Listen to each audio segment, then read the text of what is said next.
kinakaya ng kanilang communication. Ang problema sa unang-una kaya ang ilan sa mga pagpigil sana sa baha nasisira.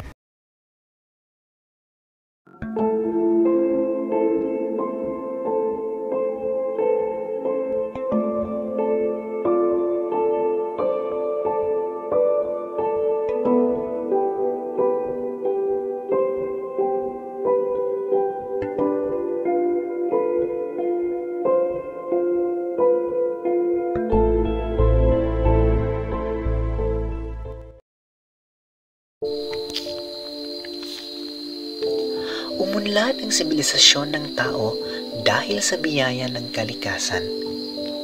Mula sa mga latian hanggang sa malalawak na damuhan, dito tayo naninirahan. Nagtayo ng pamayanan at patuloy na lumago. At dito sa Pilipinas, mas damang-dama ang ganda.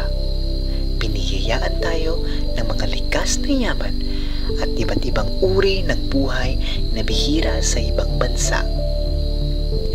Pero hindi na lahat ay maayos. Sa paglipas ng panahon, tila nakalimutan natin ang tungkulin natin bilang tagapangalaga ng kalikasan.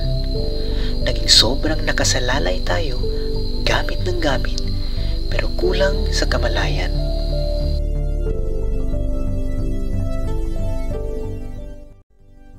Ayon sa pahayag ng Department of Environment and Natural Resources Secretary, ang Pilipinas ay nakalilika ng humigit kumulang 61,000 tonelada ng solid waste kada araw. Katumbas ito ng humigit na 22 milyon na tonelada kada taon. Matagal na nating kinakaharap ang problemang ito. Pero bakit parang hanggang ngayon, hirap pa rin tayong magpatupad ng maayos at pangmatagalang solusyon?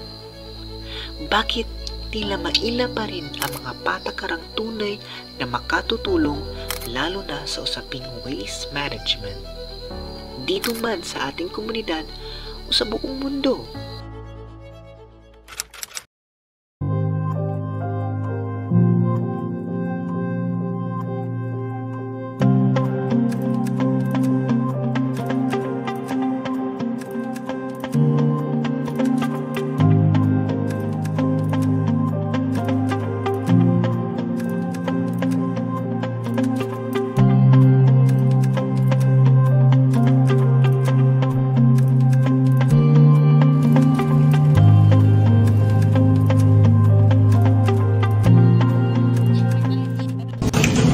Sa Barangay Guadalupe, ang pagiging sustainable ay nangangahulugang pagtiyak ng maayos at ligtas na pamumuhay para sa lahat.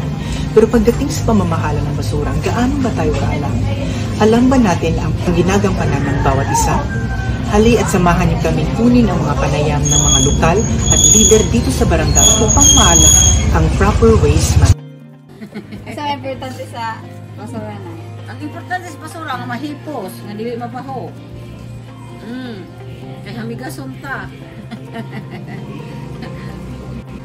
Kada adlaw ipuson. Na waste management. Sa may mag-manage, ako rin mag-manage. Kaya ako boarding house. Ang kanang mga boarding house na nagpapataas nga balay. Ang nabaho na nila basura, pila na kasimana, kapila ina na po, bisag layo ko, ino na po. Yung basura ba, hipusan ninyo, ibundok niyo pagka-Domingo, kada Domingo na kulikta, pero magbayad mo og tag-J's ang sako. Ayaw ninyo padaghan, kahit kung inyo padaghan noon, dako na magbabaydan. Sayangan na mo. Kada adlaw na, ako basurahan din ang gamay, basket, niya, kapuno, paglabong ko na sa kong basurahan na sako. Pwede ko makakot sa inyo na Honorable Margarita Arances. Ako mag-interview lang sa mag-waste management system sa Barangay Guadalupe. Tungod sa nagkaalam ang kadaghan ng pagkain sa plastic, nagkaalam sa kadaghan ng mga pollution dito sa mga estudyante. Of course, madaghan ito ng basura na gusto niya may bawaan na may waste management system ang barangay kung naaman kung sa man ang pamaagi sa barangay na masulban ng pollution. Sa pagkatinood na ay MRF ang Barangay Guadalupe. Pero kay mga kuan man lagi ni mga tao, wa nila gamita ang MRF dapat sa may Zone 3. Build structure din na siya nga nana. Pero naapi amo nga murag bakal, MRF pa na siya. Mao pa nang ilang itambakan og mga plastic kanang facility. Facility din siya. Nga diya sa Zone 3. Bakal gina siya o kanang murag build building structure din siya. Pero ang most of pagigamit sa mga tao, ang nilabayan ng mga botilya, bote, o mga plastic dito sa may bakal. So murag wa na gamit ng building structure kaya wa sila naanad sa paglabay. And then ang wagyu segregation maihapla ang mga panimalay diri nga nag-segregate o kuan basura. Most of sa mga tao diri sa Barangay Guadalupe iusa na lang sa usa ka sako. And then every Sunday ang barangay magpakuha og mga basura. Ang basura nila dire bali ang usa ka sako 10 pesos. So every Sunday igawas gyud na sa mga tao dire sa ilang panimalay kay naa may truck sa barangay para manghakot sa basura. Mao nay magkuha sa mga basura every household. Bili man sa takay kausa last last March or last February na may dire gikan sa BSU nga department na dire si sir katong gikan ko siya sa Belgium or something na nagpa-seminar siya dire sa amo ug pila ka tawo na puro kabuok bahid sa waste management nga pamaagi mga pagipakita niya sa amo katong dito sa iba-ibang nga nasod nga naibig sila yung mga basura nga ilana.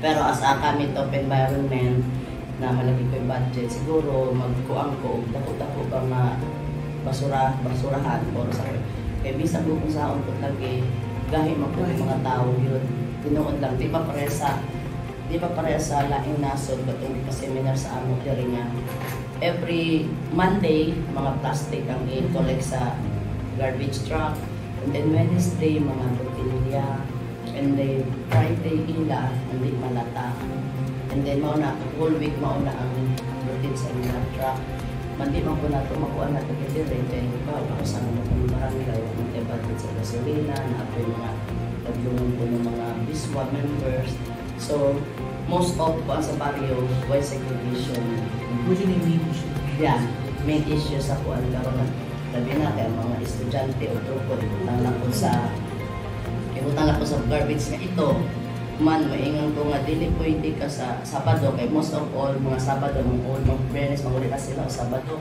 ibutan naman po sa dapin nila ang basura nila man plastic magbayad na so ang mga ero tigol makaka na ang problema kay dire ang mga tao dire sa ako rin para dili ang every assembly kay mag-assembly man diri ang barangay every March and October makuha namo nga mao ni gihangyo namo nga kung palihog nga i-segregate ang mga basura. Makita niyo mga maybe few years from now improve ba in a proper siguro guidance sa every student leader or sa pagka-pang-amot sa mga tao makapampang na siguro. Other times, for example, sa constant remind na maglabay na din sa kuto na hindi ka masunod na kayo sa pag-train. Kung bayan ko sa basura, matawag man ko na sa ako kung maunin na ay basura dire, mauna kung ma-actionan ako, maghipos na po dayon. So na-less ang mga illegal plan baka na mga atake sa mga kakalaglabay. Pero panahit lang nga po pag isa sa pandaon na mauni, isip tulong ko, mauni, hindi makatawa ng edukasyon. Ang problema ko sa mga estudyante direct na kini nga basurahan sa pulo, tama din na may mga waste bucket nila ng buwan. Ang ilang problema sa balay nila ng mga basura, inuta ko dito lang sa sulisip na po. Kana nga bucket para na sa mga baso sa snack lang nila. Inana, ang problema gika sa ilang po nila sa ilang po dito.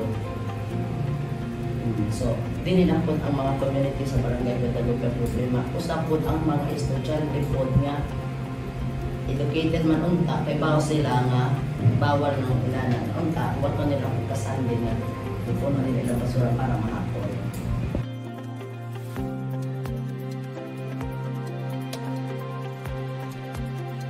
Ang waste management ay pangunahing bahagi ng Sustainable Development Goal 11 o Sustainable Cities and Communities at Goal 12 na Responsible Consumption and Production. Ibig sabihin, ang pamamahala ng basura ay hindi lang para sa kalinisan, kundi para sa mas ligtas, maayos at responsableng pamumuhay sa mga komunidad. Ang isyong ito ay hindi lamang simpleng basura. Ito ay konektado sa mas malawak na layunin ng United Nations.